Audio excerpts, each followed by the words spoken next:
Assalamualaikum warahmatullahi wabarakatuh. Salam dan bahagia. Bapak Ibu guru hebat Indonesia, perkenalkanlah nama saya Thohir Zainuri, calon guru penggerak angkatan ke-8 dari Kabupaten Malang, Provinsi Jawa Timur. Pada kesempatan kali ini saya akan menjelaskan tugas modul 1.4 demonstrasi kontekstual budaya positif praktik segitiga restitusi.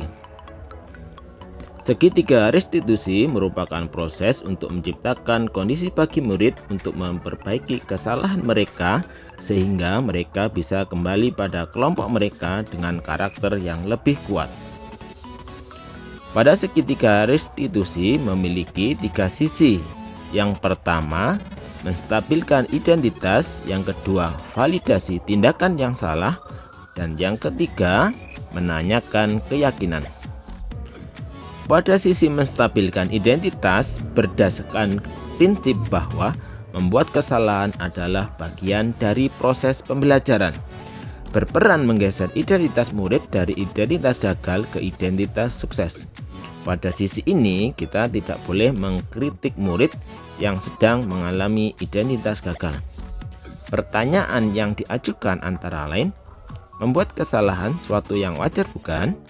Yang kedua, manusia tidak ada yang sempurna.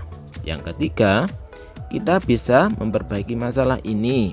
Dan yang keempat, saya tidak menanyakan kesalahannya, tetapi fokus memperbaiki masalahnya.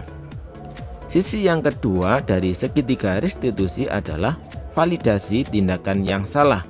Berdasarkan prinsip, setiap perilaku berupaya memenuhi kebutuhan tertentu. Guru akan menggeser dari pemikiran stimulus respon menjadi proaktif, mengenali dan mengakui kebutuhan murid. Ini dapat memperbaiki hubungan dengan murid. Pernyataan yang dapat diajukan, kamu bisa saja bertindak lebih dari gegabah ini. Kamu bukan melakukannya tanpa suatu alasan tertentu. Yang ketiga, kamu melakukannya karena mempertahankan sesuatu yang penting bagi kamu. Sisi yang ketiga dari segitiga restitusi adalah menanyakan keyakinan. Teori kontrol menyatakan bahwa pada dasarnya kita termotivasi secara intrinsik. Saat perilaku telah divalidasi dan identitas sukses telah stabil, murid telah siap meningkatkan keyakinan dengan tindakan yang salah. Pernyataan yang dapat diajukan, apa yang kita yakini di kelas, nilai-nilai apa yang telah kita sepakati, seperti apa gambaran sebuah kelas yang ideal bagi kamu, kamu ingin menjadi orang seperti apa. Selanjutnya, saya akan mendemonstrasikan dengan 2 kasus terkait dengan penerapan segitiga restitusi di ketika pembelajaran di kelas. Pada kasus pertama, ada seorang anak yang bernama Cekonia dengan permasalahan sering terlambat datang ke sekolah dan ketika di kelas kurang bersemangat bahkan sering tidur di kelas. Berikut ini adalah dialog yang saya lakukan untuk menyelesaikan permasalahan tersebut berdasarkan pada segitiga restitusi. Assalamualaikum. Waalaikumsalam. Silakan masuk, Ciko. Oke, silakan duduk. Oke, Ciko, hari ini kamu panggil ke ruangan apa? Karena saya mendapat informasi dari guru pikir bahwasanya akhir-akhir ini kamu sering terlambat untuk datang ke sekolah. Kemudian Bapak Ibu guru yang ngajar di kelas pun juga melaporkan ke saya sebagai wali kelas kamu bahwasanya kamu di kelas itu sering kurang semangat, bahkan juga diperhatikan juga sering tidur terus di kelas. Terus apakah itu benar? Betul, Pak. Oke, di sini saya panggil ke ruangan ini bukan berarti Bapak ingin mencari kesalahan kamu, karena saya percaya bahwasannya semua orang kan pasti punya kesalahan.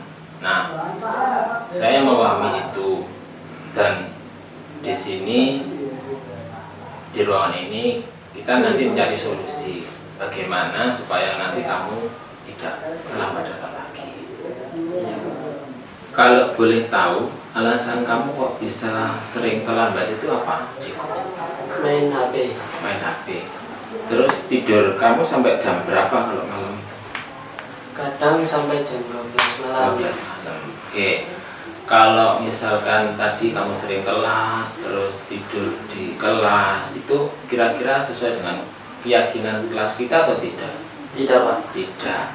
Sehingga karena itu tidak sesuai dengan keyakinan kelas, tentu kan kamu harus melakukan sebuah perubahan. Nah, kira-kira supaya kamu nanti itu tidak terlambat lagi, ataupun nanti kamu supaya lebih semangat lagi di kelas, ataupun nanti juga tidak sampai tidur di kelas, kira-kira apa yang akan kamu lakukan? Tidur tidak terlalu malam biar bangun lebih awal. Nah, bagus ya, kamu akan tidur lebih awal lagi. Terus supaya kamu nanti selain bisa tidur di awal, supaya kamu nanti bisa bangun tepat waktu itu, apa yang kamu lakukan? Memasang alarm di HP. Alarm. Mungkin ada lagi? Bangunkan nyuruh orang tua. Orang tua. Oke, bagus. Saya menghargai apa yang sudah kamu inginkan. Jadi kamu sudah punya itikat baik untuk melakukan perubahan itu. Saya sangat berterima kasih dengan usaha kamu.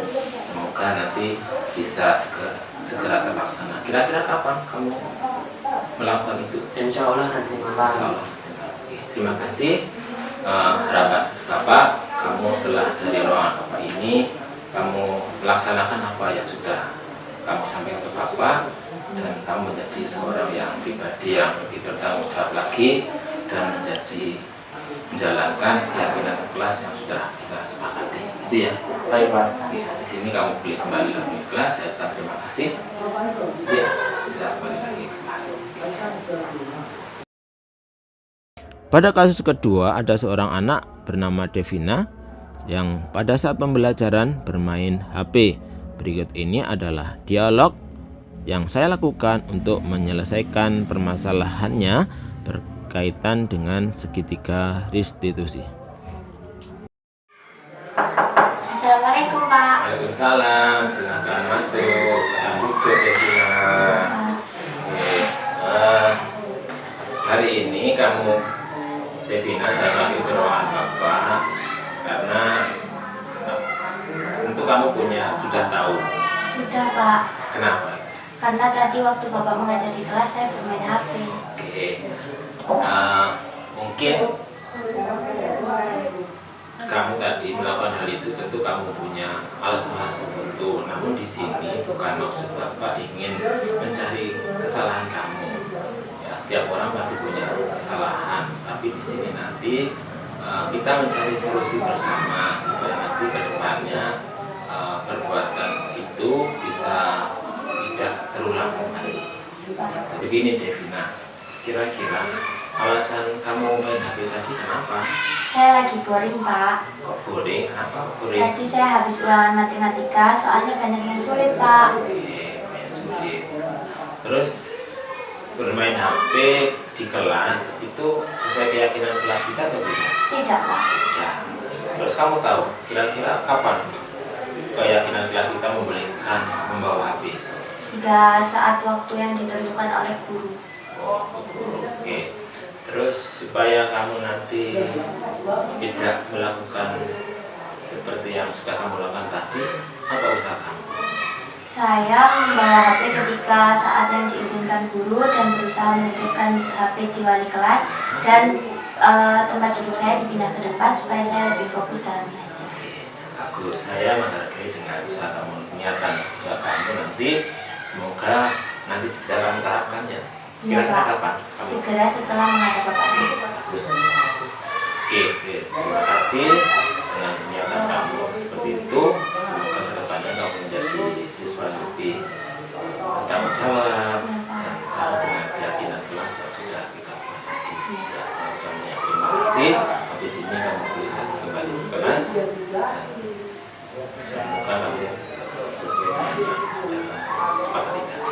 Iya, Pak. Makasih ya. Iya.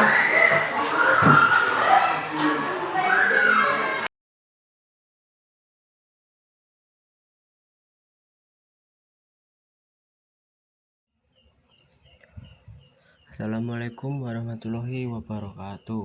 Nama saya Jaikonia Garga Pratajaya Putra. Saya kelas 9A. Terima kasih kepada Bapak Guru. Saya senang sekali diajak diskusi untuk menemukan solusi kesalahan yang saya lakukan, supaya tidak begadang lagi agar tidak terlambat sekolah.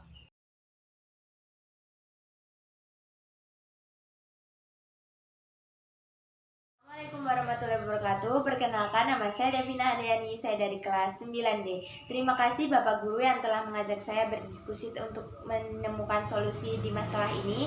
Untuk kedepannya saya tidak akan bermain HP di dalam kelas dan selalu menaati peraturan kelas. Terima kasih.